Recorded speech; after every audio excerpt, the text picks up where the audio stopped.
हरे कृष्णा। तो आप सबका फिर से एक बार स्वागत है Bhagavad Gita the real strength series में। तो हम शुरू करते हैं आज की क्लास हमारी प्रार्थना से। ओम अज्ञानं तिमिरान्धस्य ज्ञानाञ्जनशलाकया चक्षुर्मिलितं येन तस्मै श्रीगुरुवे नमः। श्रीचैतन्यमनोभीष्टं स्थापितं येन भूतले स्वयं रूपा कदा मह्यं ददाति स्वपदान्तिकं। वन्देऽहं श्रीगुरु श्रीयुतापदकमलं श्रीगुरुं वैष्णवांश्च श्रीरूपं साग्रजातं सहगणा रघुनाथान्वितां तं सजीवं। हे कृष्ण करुणा सिन्धु दीनबन्धु जगत्पते गोपेश गोपिका कान्त राधाकान्त नमोस्तुते। तप्त काञ्चन गौरांगी राधे वृन्दावनेश्वरी वृषभानुसुते देवी प्रणमामि हरिप्रिये। वाञ्छाकल्पतरुभ्यश्च कृपासिन्धुभ्य एव च पतितानां पावनेभ्यो वैष्णवेभ्यो नमो नमः। जय श्री कृष्ण चैतन्य प्रभु नित्यानंद श्री अद्वैत गदाधर श्रीवासादि गौर भक्तवृंद। हरे कृष्णा कृष्णा कृष्णा हरे हरे हरे राम राम राम हरे हरे। श्री श्रीमद् भगवद गीता की जय। तो आज हम शुरू करेंगे अपनी क्लास दूसरे अध्याय पर। हम हैं गीता का सार, श्लोक संख्या 44। भोगैश्वर्य प्रसक्तानां तया अपहत चेतसां व्यवसायत्मिका बुद्धि समाधो न विधीयते। त्रैगुण्य विषया वेदा निस्त्रैगुण्यो भावर्जुन निर्द्वन्द्व नित्य सत्वस्थो निर्योगक्षेम आत्मवान्। यावन्नर्थ उदपाने सर्वत्र सम्प्लुतोदके तावान् सर्वेषु वेदेषु ब्रह्मणस्य विजानत। कर्मण्येवाधिकारस्ते मा फलेषु कदाचन मा कर्मफलहेतुर्भूर्मा ते संगोऽस्त्व कर्मणि। तो आज हम पहले इन 5 श्लोकों को देखने का प्रयास करेंगे और अगर समय बचता है तो फिर हम एक और श्लोका भी ले सकते हैं। मुखं करोति वाचालं पंगुं लंगायते गिरिं यत्कृपातमहं वंदे श्रीगुरु दीनतारणं। श्री श्रीमद् भगवद गीता की जय। तो हम इस बार काफ़ी लंबे अरसे बाद मिल रहे हैं। मेरे को लगता है अपन को 3 वीक्स हो गए, तो मैं क्षमा चाहूँगी। थोड़ा सेवा में व्यस्तता थी इसलिए मैं मिल नहीं पाई। और दूसरा अध्याय हमारा करीब आधे से ज़्यादा हो चुका है और जैसा मैंने पहले भी कहा था कि सेकंड चैप्टर एक बहुत ही इम्पॉर्टेंट चैप्टर है, तो उसको हम अच्छे से करेंगे ताकि हमें आगे पूरी भगवद गीता अच्छी तरह से समझ में आए। तो 2.44 श्लोका जो है उसमें भगवान कह रहे हैं, जो लोग इंद्रिय भोग तथा भौतिक ऐश्वर्य के प्रति अत्यधिक आसक्त होने से ऐसी वस्तुओं से मोहग्रस्त हो जाते हैं, उनके मनों में भगवान के प्रति भक्ति का दृढ़ निश्चय नहीं होता। ये बहुत ही ज़्यादा महत्व का श्लोका है। इस श्लोका में हमें हमारी स्थिति का पता चलता है। हमें ये समझ में आता है कि हम एक्चुअली, जैसे बार बार ये चीज़ हमारे मन में आती है ना कि भक्ति में हमारी श्रद्धा क्यों नहीं है, हम भक्ति में दृढ़ क्यों नहीं हो पा रहे हैं, क्या रीज़न है कि हमें सब कुछ मालूम है पर इतने सालों से आज भी हम भक्ति नहीं कर पा रहे हैं। तो भगवान यहाँ पर स्पष्ट रूप से उत्तर दे रहे हैं हमारे इस प्रश्न का कि यदि हम इंद्रिय भोग तथा भौतिक ऐश्वर्य के प्रति आसक्त होते हैं तो हम भक्ति में दृढ़ निश्चयी नहीं हो सकते हैं। तो अब ये इंद्रिय भोग और भौतिक ऐश्वर्य क्या होते हैं?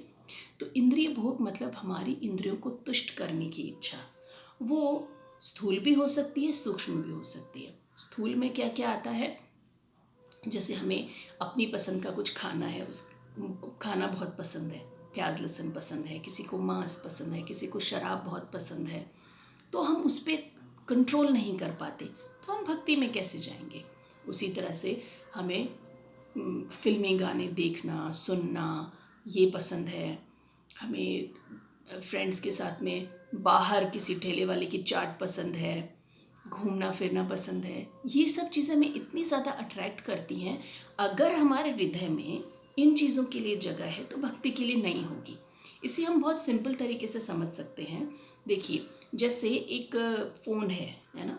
फ़ोन को हम स्टोर फ़ोन में एक फिक्स्ड डेटा होता है, 16 GB, 32 GB या 64 GB, किसी भी फ़ोन में उसका अपना कैपेसिटी के हिसाब से। अब अगर हमने उस स्टोरेज में अपने फ्रेंड्स के फ़ोटो रखे, अपने फिल्मी गाने रखे, डिफरेंट टाइप ऑफ वीडियोस रखे जो हमें टेम्प्ट करते हैं, अलग अलग तरह की चीज़ें रखी, ये एक है, तो उस चीज़ से हमारा फ़ोन का स्टोरेज भर गया। तो फिर हम उसमें लेक्चर कैसे रख सकते हैं, कृष्ण की अलग अलग फ़ोटो कैसे रख सकते हैं, भगवान का डेली दर्शन कैसे देख सकते हैं। उसके लिए हमें क्या करना होगा, जो हमारे फ़ोन में पहले से स्टोर्ड चीज़ें हैं ना, उनको डिलीट करना होगा। अगर हमने वो डिलीट नहीं की तो लिमिटेड मेमोरी की वजह से हम उतना ही ले पाएंगे। इसी तरह से हमारी बुद्धि में भी लिमिटेड मेमोरी रहता है और लिमिटेड अट्रैक्शन रहता है। तो उसके लिए हमारे ऊपर है कि हम इंद्रिय तृप्ति और भोग और ऐश्वर्य और भौतिक ऐश्वर्य के को अपने माइंड में, अपने मन में, अपनी बुद्धि में स्टोर करते हैं या भगवान की चीज़ों को। अब ये सुन के एक बहुत ही बड़ी चीज़ आती है, जैसे एक बहुत ही बड़ा पहाड़ सा लगता है। क्यों? क्योंकि हम सबके हृदय में भौतिक चीज़ों के प्रति इतनी आसक्ति है, इतना अट्रैक्शन है, और हम सब इतना इन चीज़ों में उलझे हुए हैं कि अगर कोई हमें कह देना इन चीज़ों को छोड़ के आपको दूसरी चीज़ें लेनी है, तो ऐसा लगता है ज़िंदगी अस्त व्यस्त हो गई, ये तो हो ही नहीं सकता। भौतिक ऐश्वर्य में क्या चीज़ें आती हैं कि मेरा हर जगह नाम हो, मैंने प्रसाद बनाया तो भी सब मुझे जाने, मैंने क्लास लिया तो भी सब मुझे जाने, मुझे ज्ञान बहुत है, मैं इस चीज़ में अच्छी, मैं इस चीज़ में अच्छा, मैं यहाँ एक्सपर्ट हूँ, मैं वहाँ एक्सपर्ट हूँ। इस चीज़ के लिए हमें बहुत लालसा रहती है। तो हम इसे छोड़ें कैसे? क्योंकि कहना तो बहुत आसान है, लेकिन जब प्रैक्टिकली हमारे लाइफ में ये चीज़ होती है तो हमें बहुत दिक्कत होती है इन चीज़ों को छोड़ने के लिए। तो श्रील प्रभुपाद कहते हैं कि हमें किसी भी चीज़ को छोड़ना नहीं है, हमें बस इसको परिवर्तित करना है। कैसे परिवर्तित कर सकते हैं? कुछ बेसिक चीज़ें होती हैं तो देखो उनको छोड़ना ही होता है हमको, जो तमोगुण में होती हैं, जैसे शराब है, मांस है, प्याज लहसुन है, ये तमोगुण की चीज़ें होती हैं। जब तक हम तमोगुण में होते ना, तब तक भक्ति नहीं हो सकती।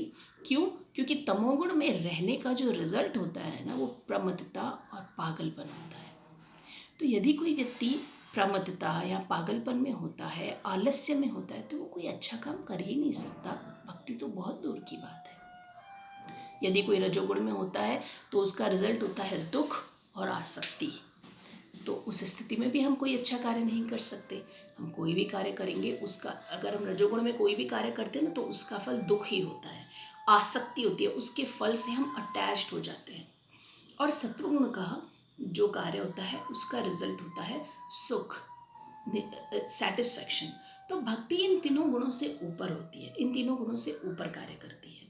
इसीलिए हमें क्या करना है, श्रील प्रभुपाद कहते हैं कि हमें हमारे कार्यों को, बेसिक छोटी छोटी चीज़ों को सबसे पहले परिवर्तित करना है। मान लीजिए मुझे बाहर से कुछ खाना बहुत पसंद है, अभी मुझे कोई इंद्रिय तृप्ति में इतना कंट्रोल नहीं हुआ है कि मैं बाहर का खाना नहीं छोड़ सकती, मतलब नहीं छोड़ना चाहती हूँ मैं। तो ठीक है, बिना लहसुन प्याज का बाहर से कुछ लाया और ये निश्चय करके लाया कि कुछ दिनों बाद बाहर से लाना बंद करूँगा या करूँगी।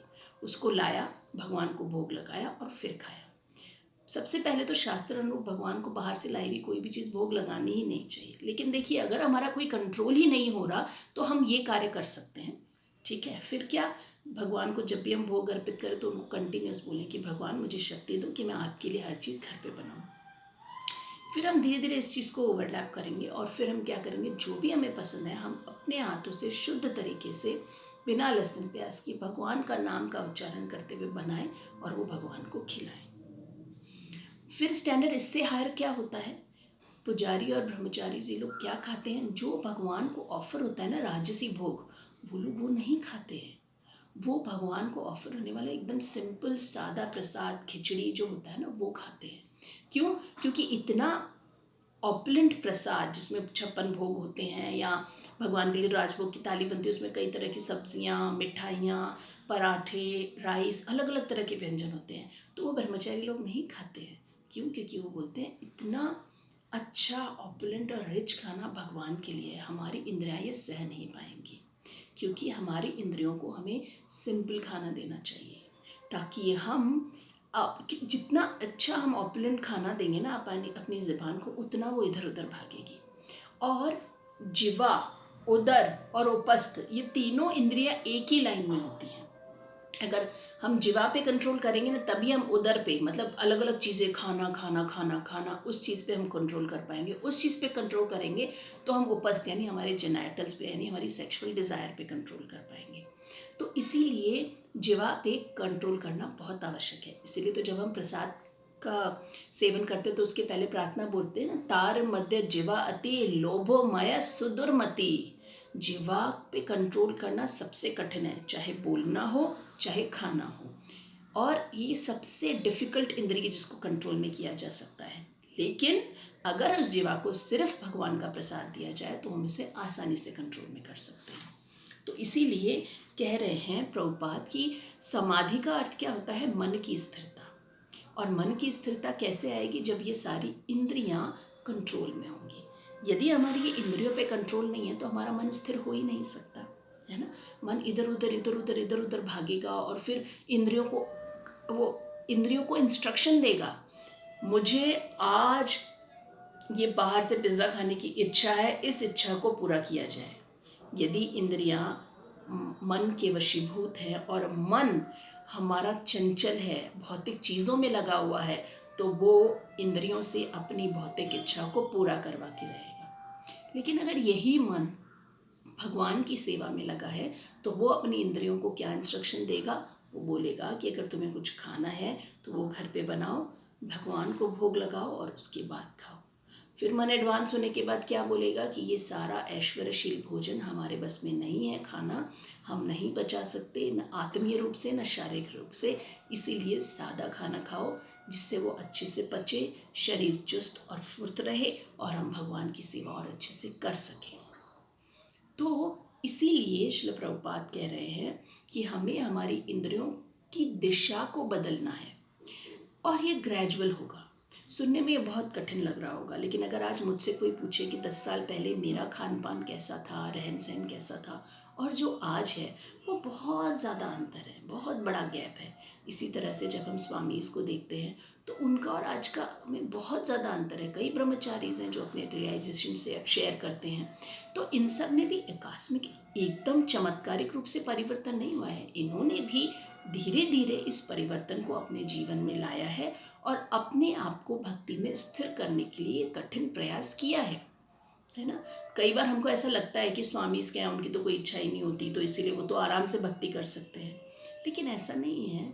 ये मैं मानती हूँ ये सब आचार्य भगवान के इस मिशन को पूरा करने के लिए आए हैं, लेकिन फिर भी आत्मा जिस शरीर में होता है ना, तो उस शरीर से होने वाली मुश्किलों का सामना सबको करना होता है। तभी तो श्रील प्रभुपाद ने अपने आचरण से बताया ना किस तरह से 50 वर्ष तक वो स्थिर रहे और अपने वानप्रस्थ नहीं लिया। उन्होंने गृहस्थ आश्रम में रहे, अपनी जिम्मेदारियों को पूरा किया और उसके बाद वो वानप्रस्थ लिया उन्होंने। तो हमें भी इस चीज़ को धीरे धीरे ग्रेजुअली समझना होगा। जो चीज़ें हम आसानी से छोड़ सकते हैं ना, सबसे पहले उन पे प्रयास करना होगा। सबसे बाद में हम जो चीज़ मुश्किल से छोड़ते हैं ना, उस पर प्रयास करना चाहिए। पता है क्यों? क्योंकि बचपन में हमने एक कहानी सुनी थी ना, छोटी छोटी लकड़ियाँ अगर हम इकट्ठी करते हैं और फिर उनको तोड़ते हैं तो वो गट्ठर को तोड़ना मुश्किल होता है, लेकिन एक सिंगल लकड़ी को तोड़ना बहुत आसान होता है। इसी तरह से जब हम भक्ति में छोटे छोटे अचीवमेंट्स लेंगे ना, किस चीज़ के? भक्ति के अचीवमेंट्स, भौतिक अचीवमेंट्स नहीं, भक्ति की उपलब्धियाँ लेंगे छोटी छोटी। कैसे कि अब मैं डेली सुबह उठ के 1 माला का जप कर लेती हूँ, अब मैं तुलसी महारानी में रोज़ जल डाल रही हूँ, अब मैं कम से कम 1 टाइम तो भोग लगा के खाती हूँ, अब मैं कम से कम इस चीज़ में प्याज नहीं डालती। तो इससे हमको थोड़ी थोड़ी चीज़ें हमारे जीवन में जुड़ती जाएंगी और धीरे धीरे हमारे कार्य जिसमें भक्ति केंद्र है वो बढ़ते जाएंगे, और वह कार्य जिनमें हमारी इंद्रिय तृप्ति, भौतिक ऐश्वर्य केंद्र है, वो धीरे धीरे कम होते जाएंगे। तो उससे हम भगवान की भक्ति में और दृढ़ होते जाएंगे। तो इसमें श्रील प्रभुपाद तात्पर्य में कह रहे हैं कि जब मन आत्मा को समझने में स्थिर रहता है तो उसे समाधि कहते हैं। जो लोग इंद्रिय तृप्ति में रुचि रखते हैं अथवा जो ऐसी क्षणिक वस्तुओं से मोहग्रस्त हैं, उनके लिए समाधि कभी संभव नहीं है। हमको पता है क्या लगता है, कई बार हमको लगता है कि हमें दोनों चीज़ें होनी चाहिए। हमें तो भौतिक जगत के मज़े भी चाहिए और भगवान की भक्ति भी चाहिए, है ना। लेकिन ये दोनों विपरीत दिशा में कार्य करते हैं, एकदम ऑपोजिट है। तो भला दो ऑपोजिट चीज़ों में अगर हम मेहनत करेंगे तो हम कहाँ खड़े होंगे। मान लीजिए मैंने 2 किलोमीटर यहाँ चली और 2 किलोमीटर यहाँ चली, तो मैं कहाँ खड़ी हूँ, वहीं की वहीं खड़ी हूँ जहाँ से मैंने शुरू किया था। तो इस चीज़ को हमको समझना होगा कि हमें, चाहे हमें इतना ही करना हो कि भक्ति की राह में हम 2.10 किलोमीटर चले और भौतिक जगत की राह में हम 2 किलोमीटर चले, तो क्या होगा, सिर्फ 10 ही सही हम आगे बढ़ेंगे। और क्योंकि ये भक्ति की जो प्रकृति होती है वो स्थायी होती है, इसलिए धीरे धीरे धीरे धीरे धीरे धीरे करके हम भक्ति की राह पे आगे बढ़ते जाएंगे, चाहे हम 0.1% भी जुड़ें।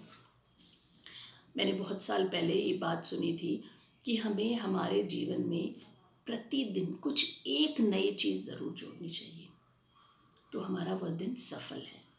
तो तब से मैंने निश्चय किया, मेरे हिसाब से इस चीज़ को 8 या 9 साल होंगे, तब से मैंने ये निश्चय किया कि प्रतिदिन एक भागवतम का श्लोक या एक भगवत गीता का श्लोक तो हमें दिन भर में ज़रूर जोड़ना चाहिए। चाहे हमने कितनी बार भी पढ़ा हो, लेकिन शास्त्र जो होते हैं वो सदैव नवीनतम होते हैं, क्योंकि वे भगवान का अंश हैं। तो इसीलिए वह दिन सफल है जब हम भगवान के इसमें लिटरेचर में से, चाहे भागवतम हो, भगवद गीता हो, रामायण हो, जो भी है, उस महाभारत है, हम एक चीज़ ज़रूर पढ़ते हैं और एक माला का जप ज़रूर करते हैं, कम से कम एक माला का जप। हमें तो 16 माला का जप डेली करने का नियम है, लेकिन हम अगर नए हैं तो हमें कम से कम एक माला का जप करना चाहिए। तो वह दिन सफल है और बूंद बूंद से घड़ा भरता है।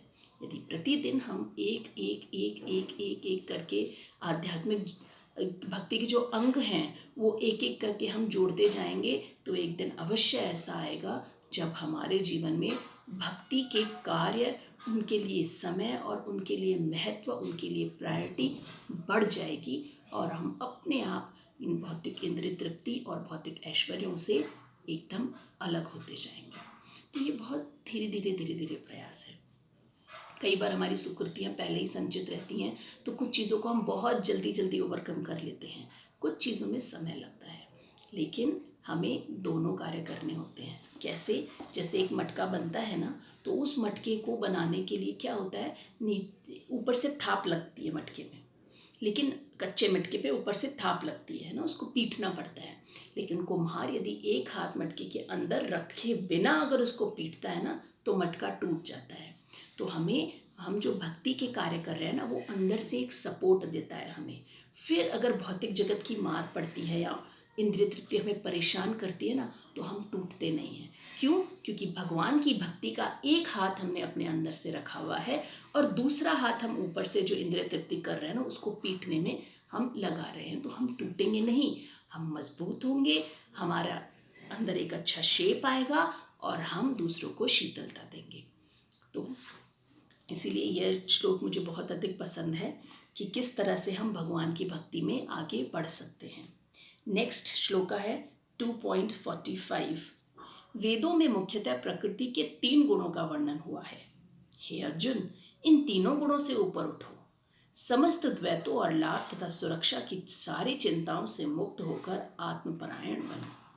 अब इसमें यह बताया है कि वेदों में मुख्यतः प्रकृति के 3 गुणों का वर्णन हुआ है। 3 गुण कौन से होते हैं? सत्वगुण, रजोगुण और तमोगुण। ठीक है, सत्वगुण जिसका मैं पहले भी आपको थोड़ा बता चुकी हूँ। आगे जो भी एक 3 गुण है ना, प्रकृति के 3 गुण, अध्याय 14 में हम प्रॉपर अच्छी तरह से पढ़ेंगे।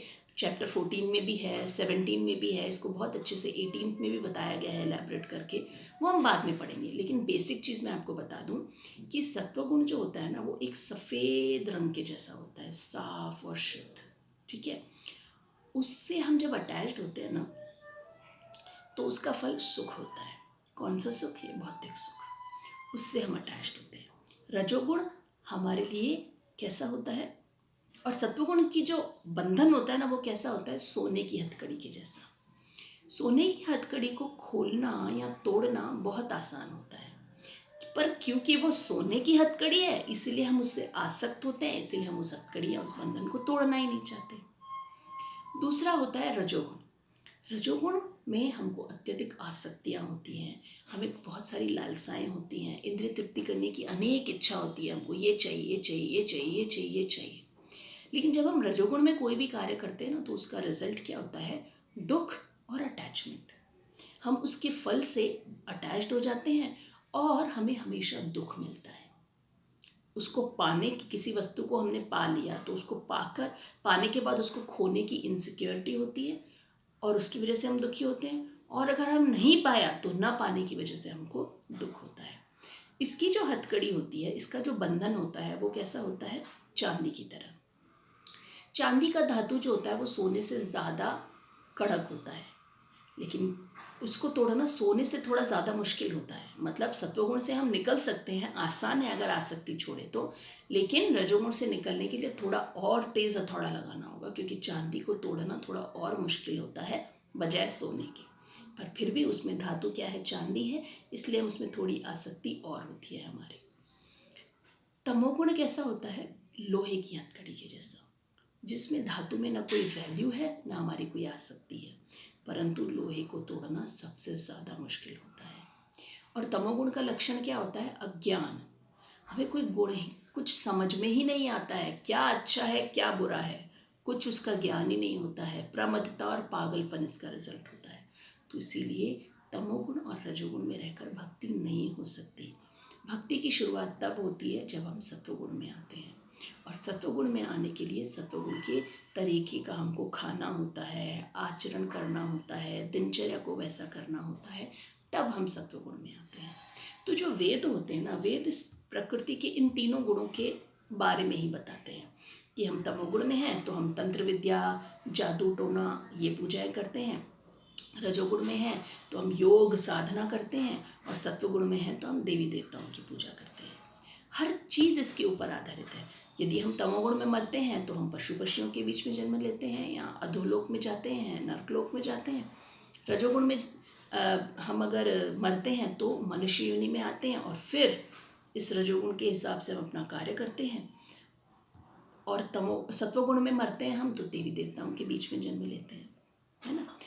ऐसा नहीं सोचना चाहिए किसी को कि हम रजोगुण में मरेंगे तो वाह फिर से मनुष्य योनि मिलेगी, पर ऐसा नहीं कि रजोगुण में मारेंगे तो हमें मनुष्य योनि मिलेगी तो फिर हमारे अंदर हमारे पास वही राजसी ठाठ और शान बान होगी। हमने कई ऐसे मनुष्य देखे हैं जिनका जीवन पशुओं से भी निम्न होता है। न वेदों का कुछ अध्ययन होता है, न उनके अंदर कोई नियम होते हैं, न आचरण होते हैं। किसी तो एक कर्म की वजह से मनुष्य जीवन मिलता है जिससे वो पूरा ऐसे ही व्यर्थ कर लेते हैं। तो जो वेद होते हैं वो प्रकृति के तीन गुणों के आधार पर ये सारे कार्य हमको बताते रहते हैं। लेकिन जो भक्ति होती है ना, वो इन तीनों गुणों से ऊपर होती है। जब हम सत्वगुण में आने के बाद कोई कार्य करते हैं ना तो वो अकर्म कार्य होता है, भगवान के लिए हर कार्य होता है। उस कार्य से हमारे हाथ में किसी तरह की हथकड़ी नहीं होती, न लोहे की, न चांदी की, न सोने की। हम उस कार्य को करने के बाद मुक्त होते हैं। कैसे? जैसे हमने हमारे घर में खाना बनाया, खाना हम तमोगुणी बना सकते हैं, मांस पकाकर, लहसुन प्याज बनाकर। रजोगुणी बना सकते हैं, ढेर सारा पिज़्ज़ा, चीज़ और ऑयली फ्राइड एकदम महंगी महंगी चीज़ों से बनाया हुआ खाना। तीसरा हम सत्वगुणी खाना बना सकते हैं, सिंपल दाल राइस, ज़्यादा मिर्ची मसाले नहीं होके एकदम सादा ठंडा खाना हम बना सकते हैं। लेकिन अगर इसी खाने को जो सत्वगुण में हमने बनाया है, इसी खाने को हम भगवान को भोग लगाएंगे ना, तो ना हम रजोगुण से बनेंगे, ना तमोगुण से, ना सत्वगुण से। अब जो रजोगुण और तमोगुण है ना, वो तो भगवान को भोग, तमोगुण तो खैर भगवान को भोग लगता ही नहीं है। यदि हम देवी देवताओं को भी देखें तो भी उनको भोग नहीं लगाते। लहसुन प्याज वाला खाना उनके लिए भी नहीं बनाया जाता है। तो इस तरह से हम भगवान को भोग लगा के खाएं तो हम उस कर्म बंधन से बंधेगी ही नहीं। तो भगवान अर्जुन को बोल रहे हैं कि तुम वेदों की भाषा मुझे समझा रहे हो कि ये नियमों के खिलाफ है, पिता को मारना, दादा को मारना, इन चीज़ों को में पढ़ना ये वेदों के नियमों के खिलाफ है, मैं कैसे नीति शास्त्र के हिसाब से ये चीज़ करूँगा। परंतु भगवान इसे कह रहे हैं कि तुम इन हालांकि भगवान ने अर्जुन को अच्छी तरह से नीति शास्त्र का सब्जेक्ट भी क्लियर किया कि किस तरह से तुम्हें इनको मारना चाहिए, क्योंकि ये आतताई है। तो आतताइयों को वध करना कोई बुरी बात नहीं है। पर अब भगवान इसको क्या बोल रहे हैं कि तुम इन तीनों गुणों से ऊपर उठो और क्या करो, भगवान की भक्ति करो। तो इसीलिए भगवान उसको बोल रहे हैं जो मैं तुम्हें इंस्ट्रक्शंस दे रहा हूँ ना, तुम उस चीज़ पर कार्य करो। तो इसीलिए वो कह रहे हैं कि सब द्वैतों से, लाभ और सुरक्षा की सारी चिंताओं से मुक्त हो जाओ और आत्मपरायण बनो। सारे तात्पर्य में प्रभुपाद क्या कहते हैं, सारे भौतिक कार्यों में प्रकृति के 3 गुणों की क्रियाएं तथा प्रतिक्रियाएं निहित होती हैं, है ना। मान लीजिए आज हमको कोई बहुत तेज़ गुस्सा करता है किसी बात पर, इतना गुस्सा करता है, हमें बहुत ज़्यादा मारता है, पीटता है, तो हमें समझना चाहिए कि उस व्यक्ति में तमोगुण भी कार्य कर रहा है। यदि कोई व्यक्ति हमारी बहुत ज़्यादा इंसल्ट करता है, अपने आप को श्रेष्ठ बताता है, हमको निकृष्ट बताता है, तो क्या है, उस व्यक्ति में रजोगुण प्रभावी हो रहा है अभी। और यदि कोई व्यक्ति हमारे से मीठे शब्द बोलता है, प्यार से बात करता है, हमारी तारीफ करता है, तो इसका अर्थ है उसमें सत्वगुण प्रधान है, क्योंकि सत्वगुण का रिजल्ट सुख होता है। और यदि कोई हमें भगवान की लीलाओं के बारे में बता रहा है, भगवान की भक्ति के बारे में बता रहा है, भक्तों के बारे में बता रहा है, इसका मतलब वह व्यक्ति गुणों से ऊपर है ना, तीनों गुणों से वह व्यक्ति ऊपर है। तो सारे जगत में आप देखेंगे ना, आपको हर बार ऐसा लगेगा कि कोई व्यक्ति सतोगुण में है, कोई रजोगुण में है और कोई तमोगुण में है। दिन भर इन तीनों में प्रतिस्पर्धा चलती रहती है, कभी रजोगुण ज़्यादा होता है, कभी तमो तो कभी सतो। तो इसीलिए हमें क्या करना चाहिए, अपनी दिनचर्या में भक्ति के कई अंगों को शामिल करना चाहिए, ताकि इन तीनों गुणों के झगड़ों से परे हम भगवान की भक्ति प्रतिदिन कर सकें। तो इसमें क्या लिखा है, इस भौतिक जगत के सारे प्राणी अपने अस्तित्व के लिए कठिन संघर्ष करते रहते हैं। बार बार उनको लगता है कि मैं ये करूं, मैं वो करूं, मैं ऐसा करूं, मैं वैसा करूं। कर्मकांड करते रहते हैं। इंद्रिय तृप्ति के लिए जो भगवान ने छूट दी है उससे परे जाकर वो अपना सेटिस्फेक्शन के लिए इस चीज़ों को करते रहते हैं और उसका उल्लंघन करते हैं। परंतु जब इंद्रिय तृप्ति के कार्य यथा कर्मकांड समाप्त हो जाते हैं, तो उपनिषदों के ऊपर में भगवान आत्म साक्षात्कार का अवसर प्रदान करते हैं। कितनी सुंदर बात है ना। तो हम सब जो भी भगवान की भक्ति करने के लिए यहाँ पर भगवद गीता का पाठ सुन रहे हैं ना, तो उनका थोड़ा बहुत अकाउंट तो इंद्रिय तृप्ति का पूरा हुआ है। उनको इस चीज़ से थोड़ा तो अलगाव हुआ है, डिटैचमेंट हुआ है कि कितना भोग करेंगे हम, कितना आसक्ति में रहेंगे। देखिए, समझिएगा ज़रूर, नहीं तो हम कई बार अपने आप को इतना ज़्यादा अप्रिशिएट करते हैं कि हम भक्ति नहीं कर पाते हैं। हमें थोड़ा 1.1% इस चीज़ का एहसास हुआ है कि इंद्रिय तृप्ति सही नहीं है, तो हमने भक्ति शुरू की है। ऐसा नहीं है कि हम अगर भक्ति के गोले में आए हैं अभी, तो इसका मतलब हम सिद्ध हो गए, हम शुद्ध भक्त हो गए। ऐसा नहीं है। हम सब अभी का प्रयास कर रहे हैं कि हम धीरे धीरे करके शुद्ध हों और भगवान की भक्ति में निरंतर सतत कीर्तयन्तो माम, भगवान क्या कहते हैं, जो मेरा सतत रूप से कीर्तन करता है। तो हम भी क्या प्रयास कर रहे हैं कि हम सतत रूप से भगवान का कीर्तन करें। और जब हम इन वेदों से ऊब जाते हैं, द्वंद्व से, सुख दुख, लाभ हानि, इन द्वंद्वों से हम मुक्त होने का प्रयास करते हैं, तो हमारे अंदर आत्म साक्षात्कार की एक इच्छा जागृत होती है। उसमें हम क्या प्रश्न पूछते हैं खुद से कि मैं कौन हूँ। अगर मैं एक शाश्वत आत्मा हूँ, तो मैं इस भौतिक जगत में जो कि नश्वर है, मैं जो अस्थायी है, मैं क्या कर रहा हूँ। और उसके बाद हम पंचम वेद यानी भगवद गीता को हाथ में लेते हैं। जो 4 वेद हैं वो सब क्या बताते हैं, धर्म अर्थ काम और मोक्ष, और पंचम वेद श्रीमद् भगवद गीता हमें भक्ति बताती है। तो इसीलिए मनुष्य को सुख दुख और शीत ग्रीष्म जैसी द्वैतों को सहन करना सीखना चाहिए, लाभ और हानि से मुक्त होना चाहिए, और उसके बाद कृष्ण की इच्छा पे पूर्णतः आश्रित होकर भक्ति का प्रयास चालू करना चाहिए। श्लोक संख्या 2.46, यावनार्थ श्लोक हम बढ़ चुके हैं। एक छोटे से कूप का सारा कार्य एक विशाल जलाशय से तुरंत पूरा हो जाता है। इसी प्रकार वेदों के आंतरिक तात्पर्य जानने वाले को उनके सारे प्रयोजन सिद्ध हो जाते हैं। तो इसमें बहुत सुंदर बताया प्रभुपाद ने कि जैसे एक छोटे से कूप का सारा कार्य, मान लीजिए मुझे पानी चाहिए, घर में पानी भर के रखना है ना। तो दो ऑप्शन है, एक तो मैं छोटी छोटी कटोरियों और छोटे छोटे ग्लास में, हर ग्लास हर कटोरी में पानी भर के रखूं। दूसरा ऑप्शन है मैं अपने घर पे एक बड़ा सा मटका लूँ और उसमें पीने का पानी भर दूँ। जब मुझे चाहिए उस मटके में से मेरी छोटी कटोरी भी भर जाएगी, छोटा ग्लास भी भर जाएगा, चम्मच में भी पानी आ जाएगा, थाली में भी पानी आ जाएगा। तो इसका अर्थ क्या हुआ कि एक बड़े से मटके ने हर किसी के पानी की ज़रूरत पूरी कर दी। अभी ग्लास को जब भी पानी चाहिए वो मटके से अपने आप को भर देगा, कटोरी को पानी चाहिए वो मटके से अपने आप को भर देगी, मतलब हम उसको भर देंगे। हमको अलग से कटोरी और ग्लास भरने की आवश्यकता नहीं है। इसी तरह से जो एक विशाल जलाशय होता है, मतलब भगवान की जो प्रेम है और भगवान की जो भक्ति है, अगर हम उसको प्राप्त कर लें तो हमें वेदों और कर्मकांड से प्राप्त होने वाले छोटे छोटे फलों के लिए वेट नहीं करना पड़ता। जो भक्त होता है उसके पास सारी चीज़ें आती हैं, हर तरह की मुक्ति उसके दरवाजे पे खड़ी होती है कि तुम मेरे साथ चलो, वो मुक्ति को नकार देते हैं। हर तरह की सिद्धि उनके पास होती है लेकिन वो उनको भी नकार देते हैं। श्रील प्रभुपाद ने कितनी बार ऐसा हुआ कि श्रील प्रभुपाद के भक्तों ने बताया है, श्रील प्रभुपाद के पास हर तरह की सिद्धि थी, परंतु क्योंकि वे बहुत अच्छे भक्त थे तो इसीलिए उन्होंने कभी भी अपनी सिद्धियों का प्रदर्शन नहीं किया।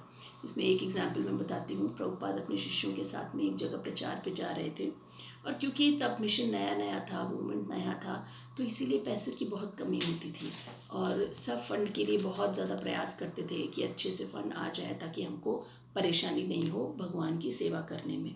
और पैसों को बहुत ही पक्के तरीके से वो यूज़ किया करते थे। तो एक बार क्या हुआ, प्रभुपाद को नारियल पानी पीने की इच्छा थी, गर्मी थी बहुत, तो प्रभुपाद ने कहा नारियल पानी लेते हैं सबके लिए।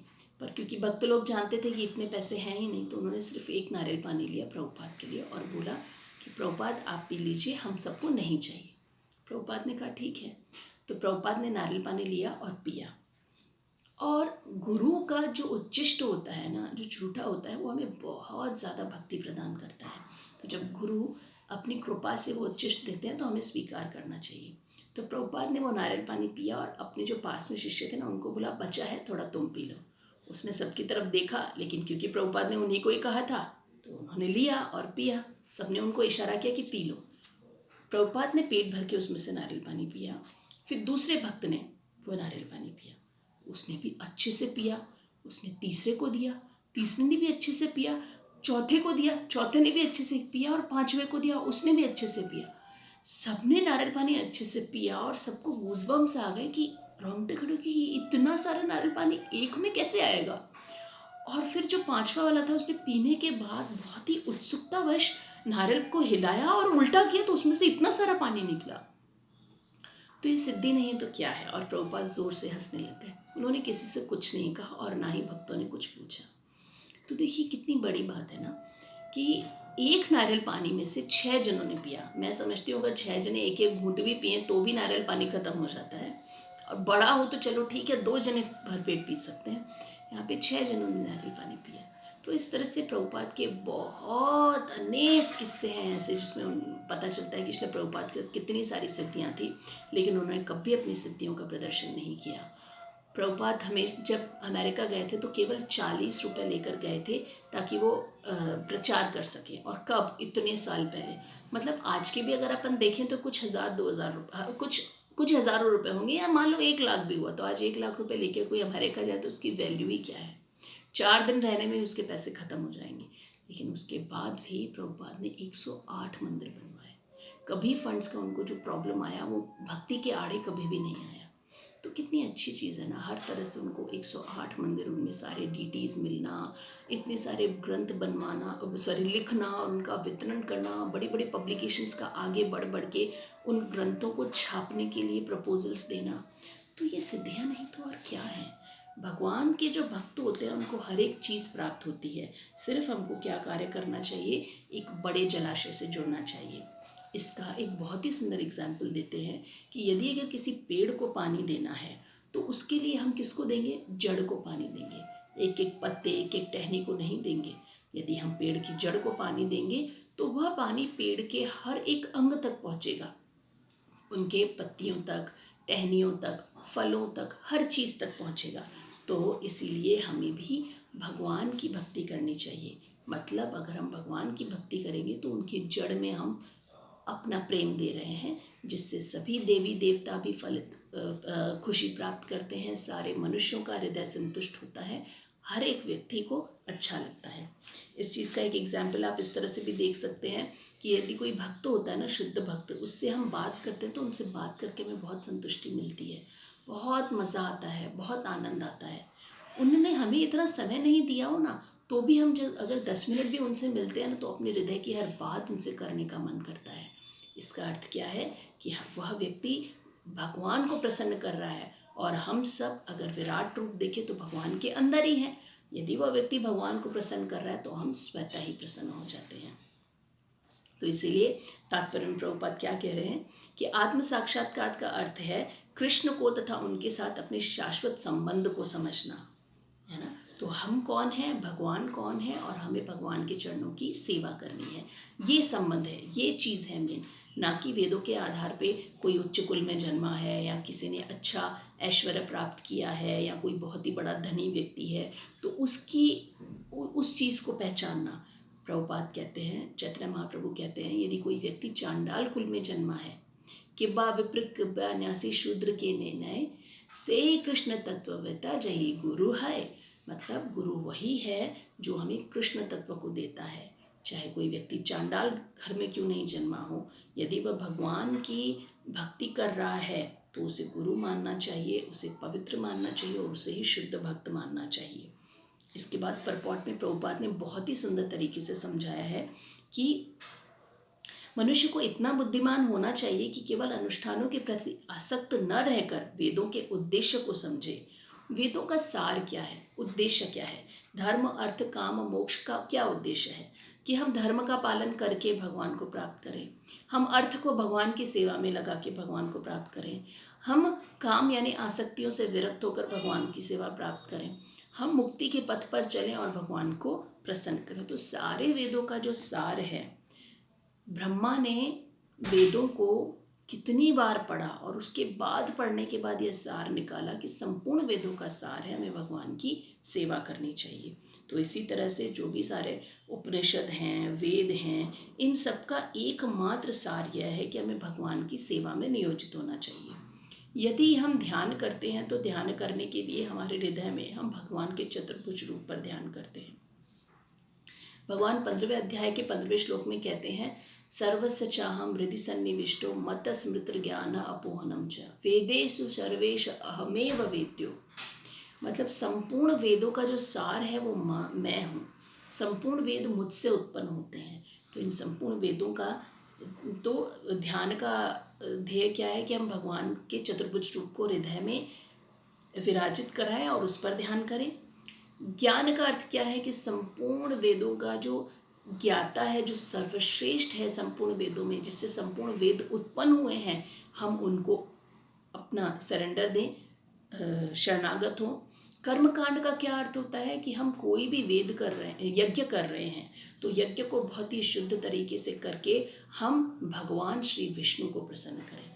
लेकिन क्यों, और अष्टांग योग और सिद्धियों का क्या है, उसमें भी यही है कि हम जो भी सिद्धि प्राप्त करते हैं उससे हम भगवान की सेवा कर सकें।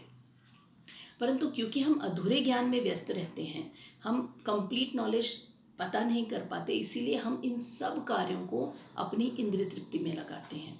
परंतु इन सब वेदों का सार केवल एक ही है, भगवान की सेवा करना। क्योंकि कलयुग है इसीलिए ये सारी विधियाँ बहुत ही मुश्किल है। न यज्ञ के लिए सही सामग्री है, शुद्ध घी है, न ध्यान के लिए हमारा मन इतना स्थिर है कि हम एक जगह पर बैठकर पूरी तरह से भगवान का ध्यान कर सकें, न हमारे पास कलयुग में इतनी बुद्धि है कि हम सारे वेदाध्ययन कर सकें। क्योंकि वेदों के अर्थ जो होते हैं ना, वो इतने ज़्यादा डिफ़िकल्ट होते हैं, वहाँ उसका संस्कृत इतना ज़्यादा मुश्किल होता है कि बड़े बड़े पंडित भी वेदों का अध्ययन अभी कलयुग में तो कम से कम नहीं कर सकते हैं। और न हमारे शरीर में इतनी ताकत है कि हम अष्टांग योग की हर विधि को अपना कर एक पैर पर सालों तक खड़े रह सकें और भगवान का ध्यान कर सकें। इसीलिए कलयुग के लिए सबसे सरलतम और उपयोगी विधि भगवान ने दी है, वो है भगवान के नाम का कीर्तन करना। तो हम जब भगवान के नाम का कीर्तन करते हैं तो हमें संपूर्ण वेदों का सार मिलता है और संपूर्ण विधियों का फल मिलता है। तो इसीलिए हमें भगवान का कीर्तन प्रतिदिन करना चाहिए। हरे कृष्णा कृष्ण कृष्ण हरे हरे, हरे राम राम राम हरे हरे। अब लास्ट, इस क्लास का लास्ट श्लोक है जो मैं समझती हूँ हमने काफ़ी बार सुना होगा। जो महाभारत सीरियल आता था टीवी में, तो बचपन में भी हम इस श्लोक को काफ़ी बार सुनते थे। कर्मण्येवाधिकारस्तु, तो इसमें है तुम्हें अपना कर्तव्य यानी कर्म करने का अधिकार है, किंतु कर्म के फल के तुम अधिकारी नहीं हो। तुम न तो कभी अपने आप को अपने कर्मों के फलों का कारण मानो, न ही कर्म न करने में कभी आसक्त हो। तो ये बहुत ही सुंदर श्लोक है। कई बार लोगों को लगता है ये भगवद गीता का सार है कि तू कर्म कर बेटा, कर्म की फल की इच्छा मत रख। हमेशा हम कितने जनों को बोलते होंगे भगवद गीता इक्वल्स टू कर्म। आधे लोग यही बोलते हैं, आधे तो क्या मैं बोलूँगी 75-80% लोग यही बोलते हैं। भगवद गीता मतलब कर्म का, ये कर्म को करना, अपने कर्मों को करो, कर्म कर फल की इच्छा मत कर। लेकिन ऐसा नहीं है। कर्म से कर्म तो करना ही है। हमें पता होने से कोई बहुत बड़ा परमवीर चक्र नहीं मिलता कि हमें कर्म तो करना है, कर्म के बिना कौन रह सका है। बिल्कुल सही है, लेकिन कर्म कौन सा करना है ये सबसे बड़ी बुद्धिमत्ता की बात है। जैसे हमने पहले भी पढ़ा है इसके बारे में कि कर्म 3 प्रकार के होते हैं। स्वधर्म यानी कर्म, विकर्म और अकर्म। स्वधर्म कर्म हुआ होता है जो शास्त्रों के अनुरूप किया जाता है, जिससे हमें हमारी इंद्रिय की तृप्ति होती है। विकर्म वह होता है जो शास्त्रों के विपरीत होता है, जिससे हमें बुरे फल प्राप्त होते हैं। और अकर्म वह कर्म होता है जिससे हम कर्म फल में नहीं बंधते हैं। तो जब हम स्वधर्म करते हैं यानी ऐसे कर्म करते हैं जो विधि विधानों के अनुरूप है, गरीबों को खिलाना या अनाथ आश्रम बनवाना या कर्म कांड करना, देवी देवताओं की पूजा करना, तो उसके बाद में हमें जो अच्छा फल मिलेगा ना, उसको भोगने के लिए हमें आना रहेगा। उस अच्छे फल में हमें सुंदरता मिल सकती है, बहुत ऐश्वर्य मिल सकता है, अत्यधिक धन मिल सकता है, उच्च शिक्षा मिल सकती है। ये सारी चीज़ों से संपन्न हम पैदा होंगे। लेकिन अगर हम इन सब चीज़ों से संपन्न पैदा होते हैं तो हमें इस मृत्यु लोक में आना ही पड़ेगा, और फिर यहाँ आकर हम अत्यधिक पैसा, अत्यधिक ऐश्वर्य, अत्यधिक शिक्षा, अत्यधिक सौंदर्य, इन चीज़ों में फंस कर बुरे कर्मों में पड़ते हैं, और फिर यह चक्र चलता रहता है। विकर्म मतलब हम ऐसे कर्म करेंगे जो शास्त्र अनुरूप नहीं है, तो उसके लिए भी हमें बार बार वापस उन्हीं बुरे कर्मों को भोगने के लिए आना पड़ेगा मृत्यु लोक में। लेकिन यदि हम अकर्म करेंगे, अर्थात हम भगवान की इच्छा के लिए सारे कार्य करेंगे, हम भक्तिपूर्ण कार्य करेंगे, तो न हमें अच्छा भोगने के लिए आना होगा, न बुरा भोगने के लिए आना होगा। इसीलिए भगवान कह रहे हैं कि तुम कर्म करो पर उसके फल की इच्छा मत करो। तो ये कैसे मुमकिन है? यदि हम खाना बनाते हैं, सिंपली बेसिक एग्जाम्पल है, खाना बनाने के बाद हमें क्या एकदम दिमाग में रहता है अब सास को अच्छा लगेगा नहीं लगेगा, पति को अच्छा लगेगा नहीं लगेगा, ये टेंशन लगा रहता है ना। एकदम बेसिक छोटा सा कर्म है ये प्रतिदिन का। हर दिन हम दाल बनाते हैं, हर दिन हमको ये इच्छा होती है कि ये दाल इतनी अच्छी बननी चाहिए कि लोगों को अच्छा लगे। ऑफ कोर्स हमें अपना कर्म अपनी अवेयरनेस रखते हुए पूर्णता से, बहुत ही कुशलता से कुकिंग करना चाहिए ताकि वह अच्छा बने। लेकिन किसके लिए? भगवान के लिए। जब हम खाना बनाएं और उस टाइम हम ये कहें कि भगवान मैंने आज का भोजन आपके लिए बनाया है, कृपया आप इसे स्वीकार करिए, आपकी पसंद के लिए मैंने इसे बनाया है, तो हमें उसका अच्छे या बुरे का फल नहीं मिलेगा। वह हमारे लिए भक्तिपूर्ण कार्य होगा। अपने बच्चों को बड़ा करना और उनको पूरी तरह से भक्ति का माहौल देना, तो फिर जब वो बड़े होंगे ना, तो हमें भगवान को ये कहना कि भगवान ये आपकी सेवा करें, ना कि ये कहना ये बड़े होके मुझे सुख दें, बड़े होके मेरी सेवा करें, बड़े होके पैसा कमा कर मुझे दें। नहीं, भगवान ये किसी भी तरह से बड़ा हो, चाहे ब्रह्मचार्य आश्रम में रहे, चाहे गृहस्थ आश्रम में रहे, चाहे कहीं पे कोई भी जॉब करता है, मैं पूरा प्रयास करूँगी कि इसे मैं कोई अच्छा कार्य करवाऊँ जिससे वह आपकी सेवा कर सके। तो इसका अर्थ ये होता है कि मेरे को मेरे कर्म के फलों में अटैच नहीं होना है, भगवान की सेवा में मुझे हर कार्य को नियोजित करना है। Thank you so much.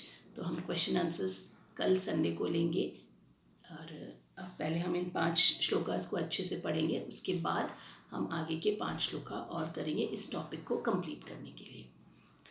हरे कृष्णा कृष्णा कृष्णा हरे हरे, हरे राम राम राम हरे हरे। श्री श्रीमद् भगवद गीता की जय। श्रील प्रभुपाद की जय।